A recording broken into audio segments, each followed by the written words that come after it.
So we have processes that we've been developing for the last 3-4 years, and they keep changing with different things that come up and the more knowledge that we learn and just the mistakes that we make. We're constantly changing what we do.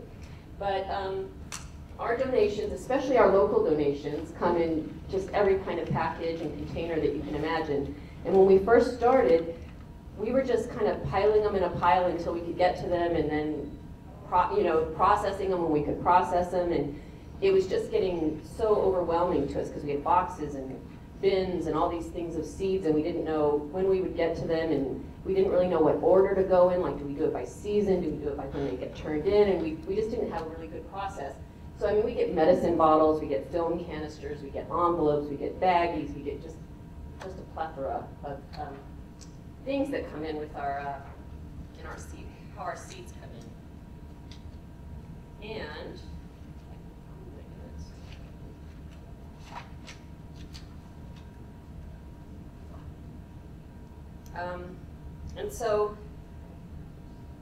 and they come in from all these different branches. They come in through interoffice mail. Anybody can drop off seeds at any of our 27 branches. So we're not there to ask the right questions a lot of the time. We hope that they come in with a donation slip and full disclosure, but we're not there. We get just amazingly limited information sometimes. So we just have to deal with what we get and process what we can process. And part of the problem is that our staff out in the branches that don't have seed libraries, and even some of the seed library branches, not every staff member has all of the information they need to ask the right questions. So it's not just the public that's not quite informed enough, it's also staff sometimes. So that's something that we work on and we try to do, but it's a very big system, so it's hard to get all that information the same everywhere. So we are trying to get the seeds from those kind of containers and bottles and everything to the final destination where they're cataloged for our public catalog and in our seed drawers of one of our 8 seed library branches. What we came up with,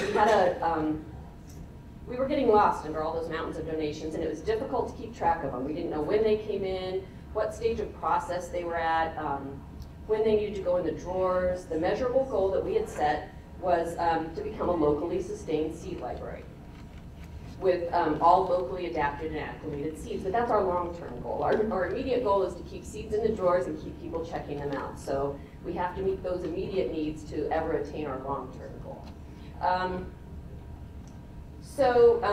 We had a graduate student in the library school that became one of our volunteers. Well, actually, she was doing an apprenticeship with us.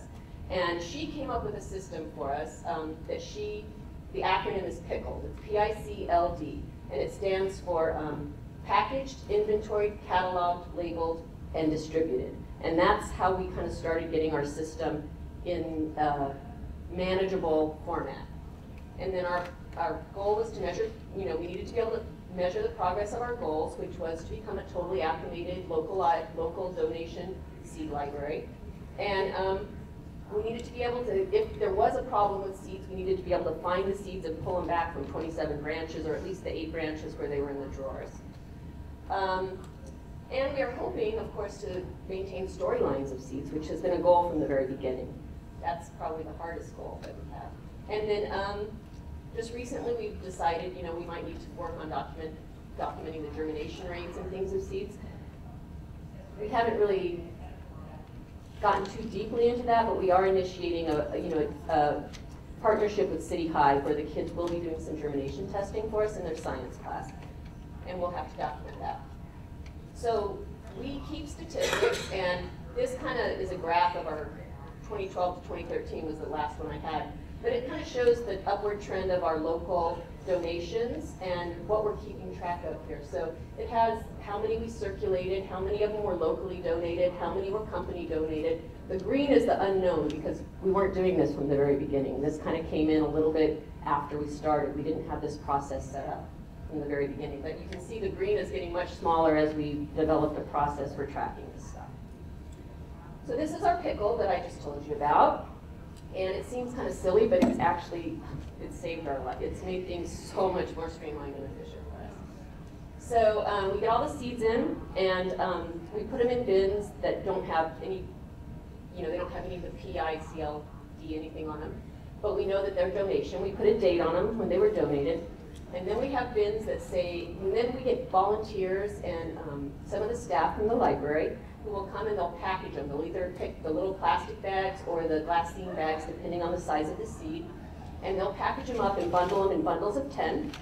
And they'll keep them with the original information, whatever that was. If it was a seed packet because it came from a company, or if it was a donation slip, or even if it was just a slip of paper that said, I grew this in my backyard and this is what it is. We bundle the original information with all of the seeds in bundles of 10, and we maybe put them in a bag or something. Those go in a bin that's labeled P, because those have been packaged. Then the I comes in, and that's inventoried, and that's where one of the staff that has a little more knowledge comes in. We put it in the inventory and say how many packets we got from that donation, what all the information is. It's hard to see, I'm sorry. This is just an access database, and we have the common name, the difficulty level, the variety, scientific name, seed source, which would say either high mowing seeds, or it would say local and maybe have a first name after it, from like Debbie or something, somebody who's donated a seed, so we'd have that in the seed source. Then we have the processing status. So if this is something that we've had before and it's already in the catalog, it would automatically go to P.I.C. It would be packaged, inventoried, and cataloged. But if it's something new that has to be cataloged, it would just be a P.I. for packaged and inventory, and we would put the newest inventory number up in the inventory box number, because we're going to make a list to send to cataloging. So right now we're on inventory number 60. So anything that needs to still be cataloged, we would put a 60 up in the inventory box. And that way when we go to make a list, anything that has that 60 in the inventory box will go on the list and be sent up to cataloging. But if it's something we've had before, like Black Beauty eggplant, we already have it in the catalog, we put a 0 in the inventory so that it doesn't show up on the inventory, on the catalog list. And it just, all we're doing then is documenting the donation, where it came from, when we got it, how many packs we got. And we're also giving it a unique inventory number, because the database automatically assigns each one of them the next number in the list. So that donation will have a unique ID number that will go on every label. And just recently we started adding it to all of our item records as we add them to the catalog. So that way we can also track them after they're outed in the different branches. So this is our cataloging. We send it upstairs to our cataloger, but we have to give her all the information she needs to put it in the catalog. So we have to provide the common name, the level of difficulty, which is about seed saving. It's not about growing. And we've simplified it down to just easy and advanced, because we've decided that medium kind of thing was just too obscure for most beginning gardeners. I mean, they don't know a biennial from a triennial from anything, and they don't know wind pollination from something. So we made only self-pollinating plants easy. Everything else, which is the majority of plants, are advanced, because you have to take some kind of measures to get truly properly pollinated plants. So we just made them advanced and easy, and we tried to get everything kind of streamlined that way. So this record, which you cannot see at all, and I apologize, is just a marked record, and it has title, which is the name of the thing, the level of difficulty, any alternate common names that somebody might search for would bring this up, because we'll put the alternate common names in the marked record. So if they call, a sunflower, a moonflower or something, but they put it in there and we have it as an alternate title, it'll still bring up those seeds for them. Anything in the marked record that's searched for in the catalog will bring up the record that has it in it.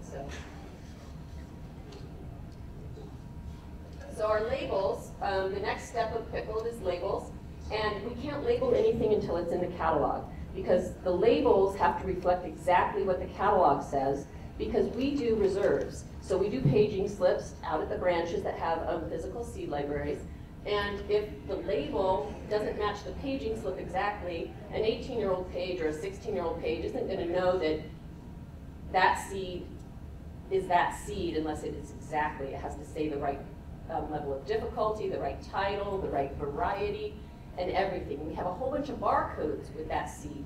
So if that barcode is missing, they can replace it with another barcode as long as the label is the exact same label. But if there was any variance, it would throw them off. And at first we had people saying, oh, they want a sunflower. Well, I don't have that sunflower, but I have this other sunflower.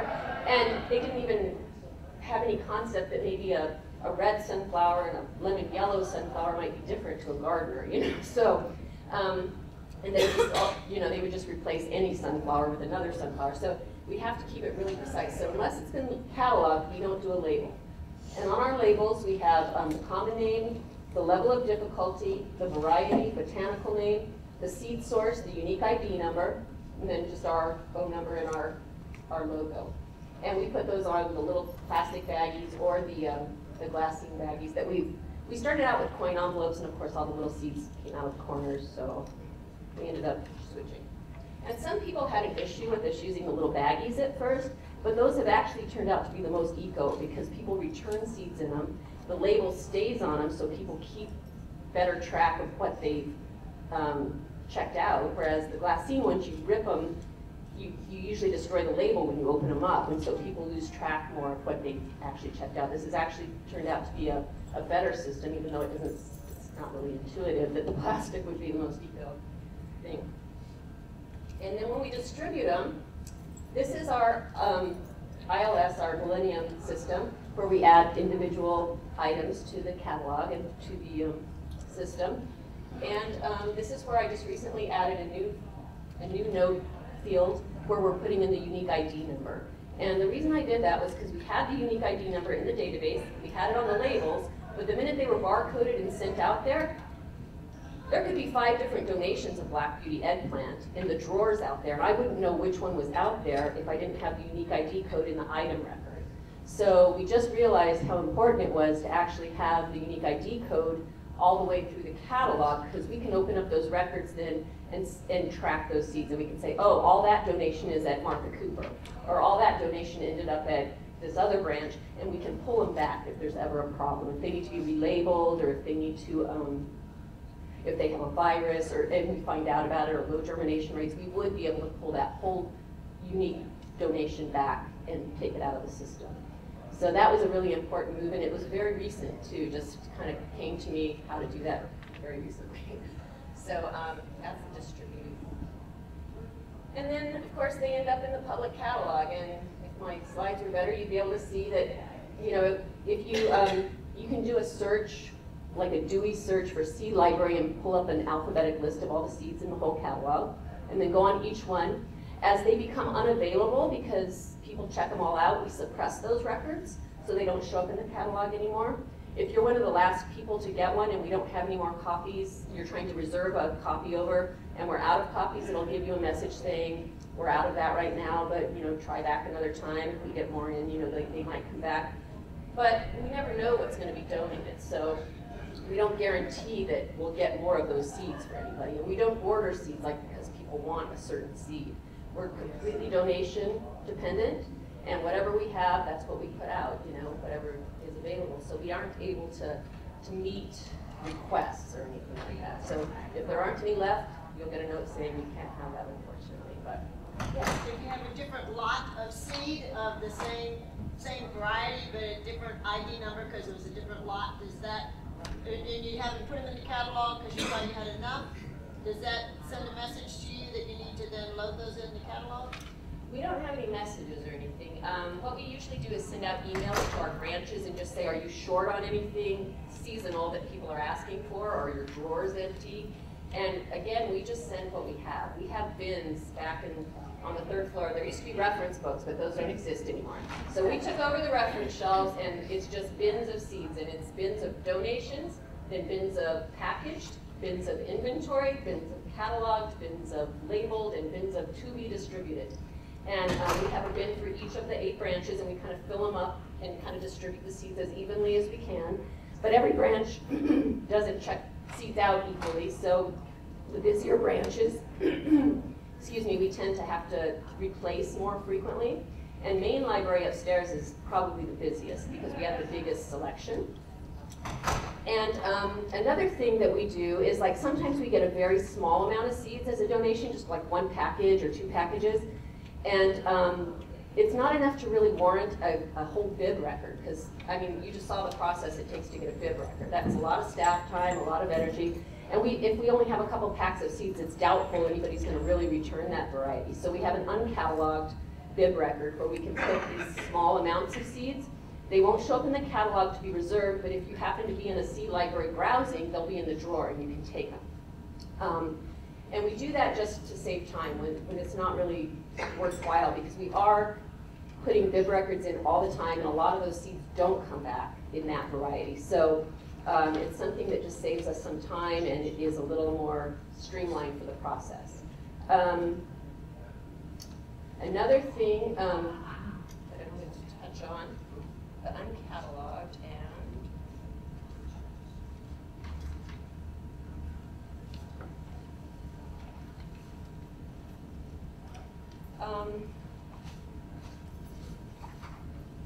that's a time saver, and then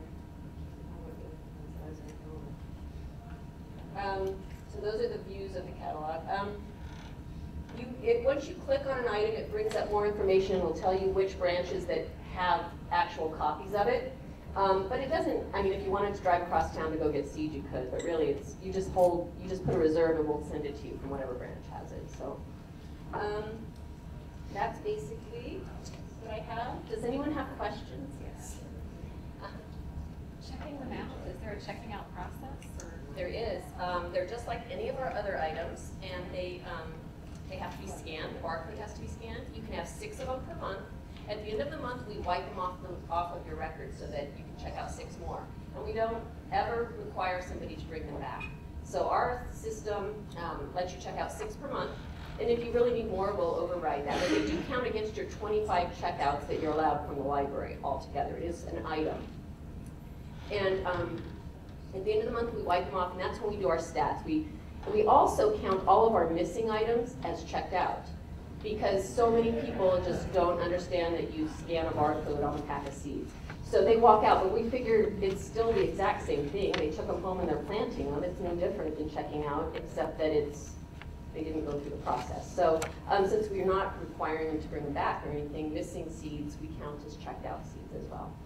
And I think last month we circulated about 3,000 packs of seeds. So between 1,500 and 3,000 packs a month, I mean, we're up to, depending on the growing time and if it's, the intensive growing time.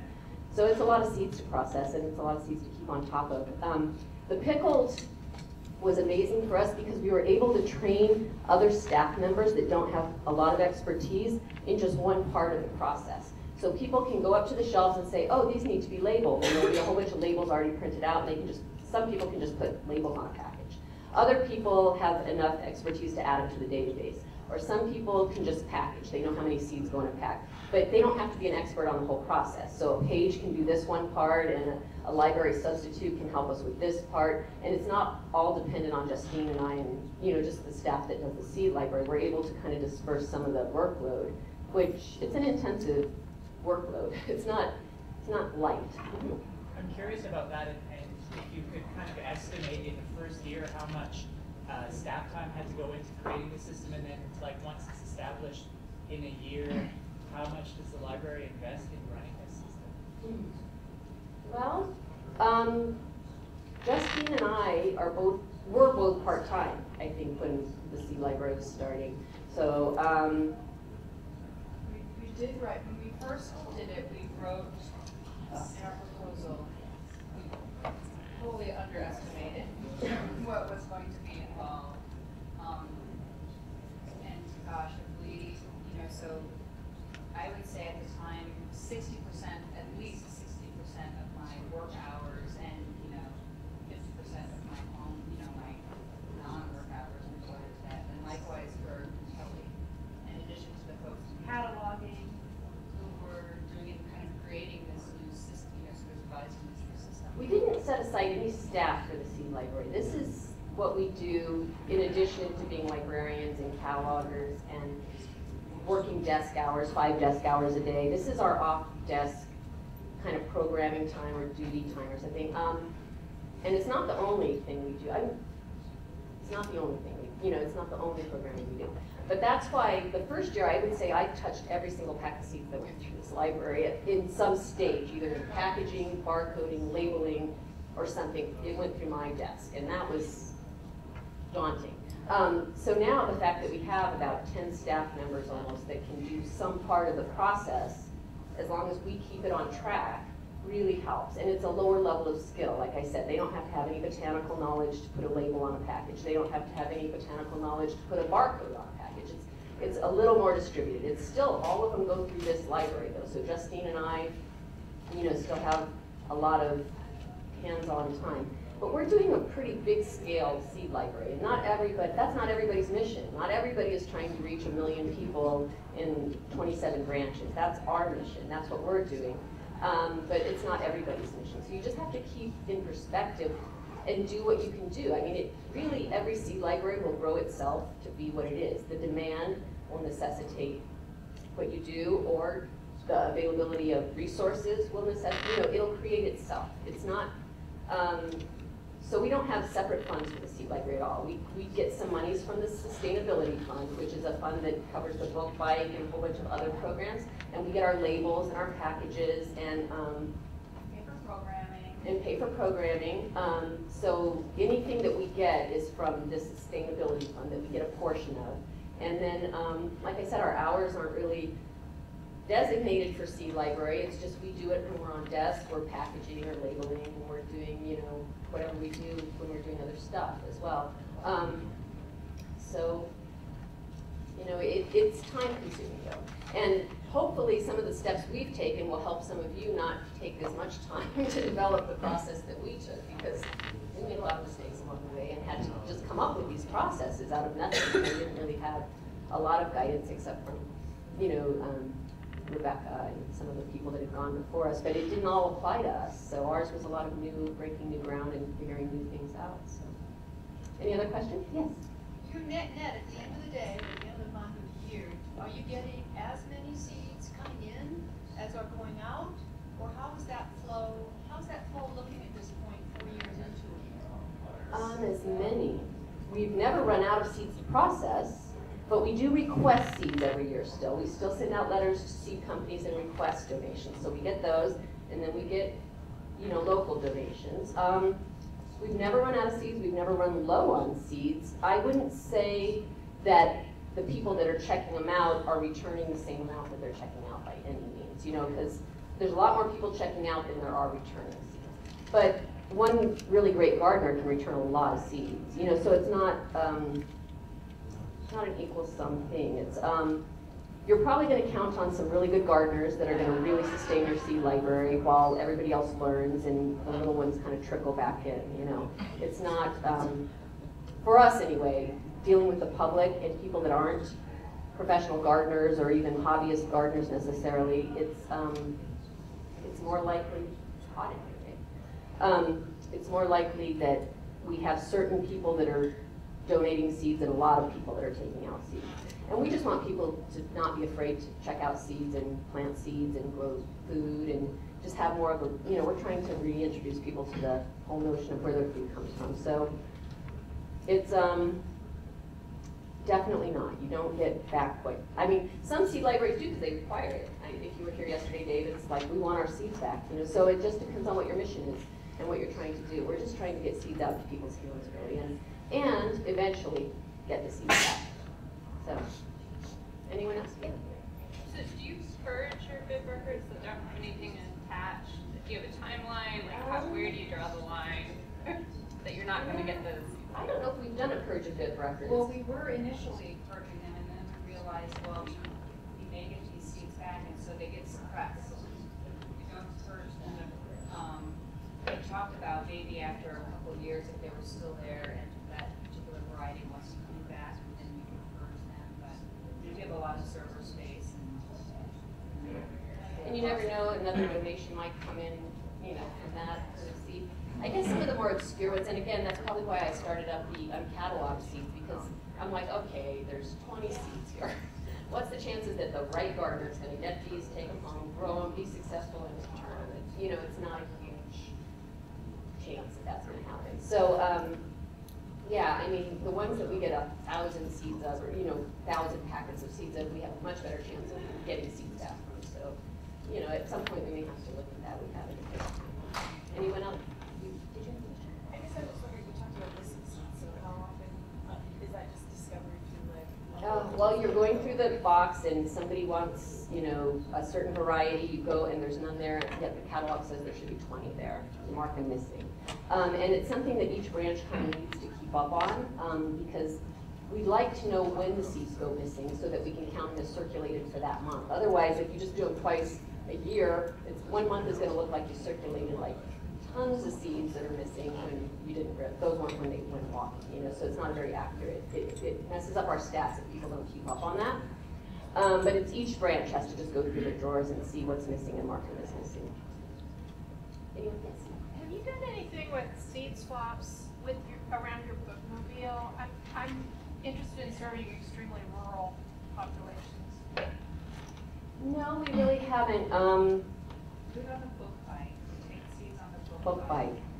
Yeah, to farmers markets and places, well, a lot of places, schools and all kinds of outreach events. It really facilitates the pop-ups. So right now the pop-ups go to libraries, but we've talked about having them also in places because they can already be checked out. So we don't really care so much who has them checked out.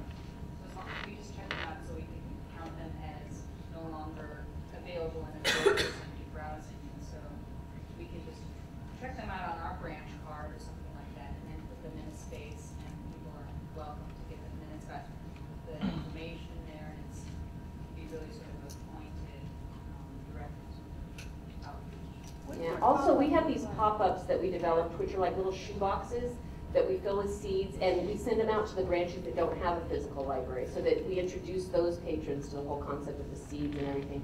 And they come, we decoupage them to look like little seed boxes, and we just fill them up with whatever's seasonal, and those people get them for a month. They go in their library as a display, and they're kind of just like just an advertisement for what we do, and to introduce the staff and the public to a more physical aspect of the seed library. Yeah, so those are really great. Any other questions? I know we need to get on to this next panel. I'd be happy to talk to anybody on your own if you have specific questions about your seed library or about how we do things. It's a lot of information, I'm sorry, and it's really specific to kind of public library stuff because of the cataloging and everything. But if anybody has any other questions, I'd be happy to answer them. And our next